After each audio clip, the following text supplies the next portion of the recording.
Peshawar high court ने governor Khyber Pakhtunkhwa Faisal करीम कुंडी को हुक्म दिया है कि वो कल नौ मुंतखब वज़ीर आला सुहेल अफरीदी से हलफ लें। Chief justice Peshawar high court ने महफूज फैसला सुनाते हुए कहा कि अगर गवर्नर हलफ ना लें तो उसी रोज़ स्पीकर सूबाई असम्बली नौ मुंतखब वज़ीर आला से हलफ लें।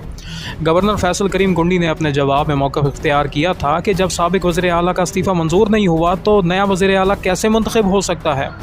अदालत में सलमान अकरम राजा ने दलाइल देते हुए कहा कि अली अमीन गंडापुर असम्बली फ्लोर पर इस्तीफ़ा दे चुके हैं, इसलिए दस्तखत का मामला बेमायनी है। दूसरी जानिब JUIF की जानिब से वज़ीर आला खैबर पख्तूनख्वा के इंतखाब को चैलेंज करने वाली दरख्वास्त पर भी समाअत हुई, ताहम दरख्वास्त गुजार के वकील की गैर हाज़िरी पर समाअत कल तक मुलतवी कर दी गई। Chairman Pakistan peoples party Bilawal Bhutto Zardari ने कहा है कि हमारा मुकाबला किसी सूबे या शहर से नहीं बल्कि दुनिया से है। उन्होंने कहा कि Benazir income support programme BISP Sindh हुकूमत का एक ऐसा कारनामा है जिसे आलमी सतह पर तस्लीम किया गया है। बिलावल भुट्टो का कहना था कि यह पाकिस्तान की कामयाबी है और हमें इस पर फ़ख्र होना चाहिए। दुनिया के बड़े ममालिक के पास भी ऐसा प्रोग्राम नहीं। उन्होंने कहा कि PTI हुकूमत ने भी BISP का नाम बदल कर इसी के ज़रिए इमदाद पहुँचाई। बिलावल भुट्टो ने गज़ा जंग बंदी मुआहदे का खैर मकदम किया और उम्मीद जाहिर की कि जंग बंदी बरकरार रहेगी। उनका कहना था कि तारीख गवाह है कि अब तक सबसे ज़्यादा जंग बंदी के मुआहदे इसराइल ने ही तोड़े हैं। बिलावल भुट्टो ने पार्टी रहनुमाओं को हिदायत की कि शिकायत मीडिया पर नहीं बल्कि सियासी प्लेटफॉर्म पर पेश करें। उन्होंने गवर्नर फैसल करीम कुंडी को खैबर पख्तूनख्वा जाने की हिदायत देते हुए कहा कि वज़ीर आला सिंध इन्हें अपना तैयारा फराम करें ताकि वो आइनी और कानूनी जिम्मेदारी पूरी कर सकें। गवर्नर खैबर पख्तूनख्वा फैसल करीम कुंडी ने कहा है कि उन्होंने कभी नहीं कहा कि वो हलफ नहीं लेंगे। कराची में मीडिया से गुफ्तगू करते हुए उन्होंने कहा कि वो आइन और कानून पर अमल करेंगे और आज ही खैबर पख्तूनख्वा रवाना होंगे। गवर्नर ने बताया कि उनका जवाब हाई कोर्ट में जमा हो चुका है और उन्होंने वज़ीर आला सिंध से तैयारे के लिए ताउन की दरख्वास्त भी की है। सूबे में वज़ीर आला की गैर मौजूदगी के बायस सरकारी अमूर बुरी तरह मुतासर हुए हैं। वज़ीर आला सेक्रेटेरिएट में तमाम फाइलों पर काम रुक गया है और महकमों को तरक्याती मनसूबों के दूसरे क्वार्टर के फंड्स मुंतकिल नहीं हो सके। ज़राए के मुताबिक सूबाई वज़रा, मुशीरान और मावनीन अपने दफातर नहीं आ रहे। अली अमीन गंडापुर ने पहले ही कबायली इजला के लिए 12 अरब रुपए जारी करने की हिदायत की थी, ताहम अमल दरामद रुक गया है। वज़ीर-ए-आज़म शहबाज शरीफ अपना दौरा मिस्र मुकम्मल करके इस्लामाबाद पहुँच गए। उन्होंने गज़ा अमन सरबराही इजलास में शिरकत की और सदर ट्रंप समेत कई आलमी रहनुमाओं से मुलाकातें भी कीं।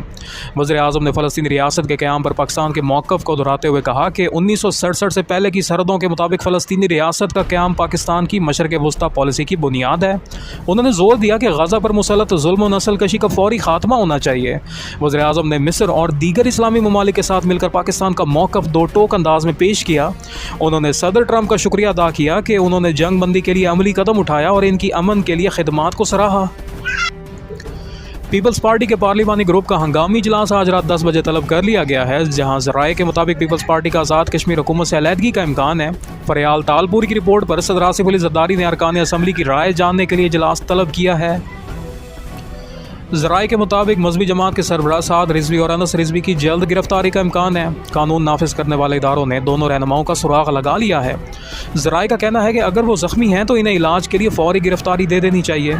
दूसरी जानब साद रिजवी समेत मकामी क़यादत के खिलाफ इंसदाद दहशतगर्दी एक्ट के तहत रावलपिंडी में मुकदमा दर्ज कर लिया गया है। FIR के मुताबिक मुल्ज़िमान ने साद रिजवी की कॉल पर शाहराह आम बंद की, पुलिस पर सीधी फायरिंग की जिससे एक कांस्टेबल ज़ख्मी हुआ। मुख्तलिफ शहरों से 39 अफराद गिरफ्तार कर लिए गए, जिनमें लाहौर, कसूर, कामोन की गुजरांवाला और शेखुपुरा शामिल हैं। सवात की तहसील मुट्टा के दूर दराज इलाके में इंसदाद पोलियो टीम पर फायरिंग की गई। फायरिंग के नतीजे में ड्यूटी पर मामूर लेविस एहलकार जाम शहादत नोश कर गया। वज़ीर-ए-आज़म शहबाज शरीफ ने हमले की मज़म्मत करते हुए कहा कि अवामी खिदमत के जज्बे से काम करने वालों पर दहशतगर्द हमला नाकाबिल बर्दाश्त है। उन्होंने मज़ीद कहा कि इंसदाद पोलियो मुहिम बीमारी की मुकम्मल खात्मे तक जारी रहेगी। पंजाब के तमाम टूल प्लाजों पर पर्ची सिस्टम ख़त्म करके मुकम्मल डिजिटलाइजेशन का फ़ैसला किया गया है। वज़ीर आला पंजाब मरियम नवाज़ की ज़ेर सदारत इजलास में यह फ़ैसला किया गया कि सूबे के 38 इलेक्ट्रॉनिक टूल प्लाजों पर मोटरवे तर्ज का 1 ऐप 1 सिस्टम राइज किया जाएगा। वज़ीर आला ने सूबे में बनने वाली नई सड़कों पर सोलर स्ट्रीट लाइट्स नस्ब करने की भी हिदायत दी। सिंध हाई कोर्ट ने कराची चिड़ियाघर की इंतजामिया को हुक्म दिया है कि 2 रोज़ के अंदर मादा रीछ हरानों को Islamabad wild life management board के हवाले किया जाए। अदालत ने रिमार्क्स दिए कि जानवरों को इंसानों की तफरीह के लिए कैद करना जुल्म की इंतहा है। दरख्वास्त गुजार के मुताबिक रानों को 7 बरस से एक ही पिंजरे में रखा गया है और इसके सर में कीड़े पड़ चुके हैं। इंसदाद दहशतगर्दी अदालत रावलपिंडी ने 26 नवंबर एहतजाज केस में अलीमा खान के नाकाबिले ज़मानत वारंट गिरफ्तारी जारी कर दिए हैं। अदालत ने अदम हाजिरी पर वारंट जारी करते हुए हाजिरी से इस्तिस्ना की दरख्वास्त मुस्तरद कर दी। पुलिस को वारंट पर अमल दरामद का हुक्म दिया गया है। समाअत 15 अक्टूबर तक मुलतवी कर दी गई। तोशाखाना 2 केस में स्पेशल प्रोसिक्यूटर के हतमी दलाइल मुकम्मल हो गए, ताहम मरकजी वकलाए सफाई में से कोई भी अदालत में पेश न हुआ। अदालत ने वकलाए सफाई को कल हतमी दलाइल देने की हिदायत करते हुए समाअत मुलतवी कर दी। गवर्नर सिंध कामरान खान टिसोरी ने राइस एक्सपोर्टर्स एसोसिएशन की तकरीब में शिरकत की और कारोबारी बरादरी से मुलाकात की। उन्होंने मसाइल के हल की यकीन दहानी कराते हुए कहा कि पाकिस्तानी चावल का दुनिया में कोई सानी नहीं। उन्होंने कहा कि इस साल बरामदात का हदफ $4 अरब से बढ़ाया जाएगा। पाकिस्तानी टीम जनूबी अफ्रीका के खिलाफ पहले टेस्ट की दूसरी इनिंग्स में 167 रन्स बनाकर आउट हो गई। जनूबी अफ्रीका को जीत के लिए 277 रन्स का हदफ दिया गया। जनूबी अफ्रीका के बॉलर मित्र स्वामी ने दूसरी इनिंग्स में 5 विकेटें हासिल की। 3 रोज़ का खेल बाकी है।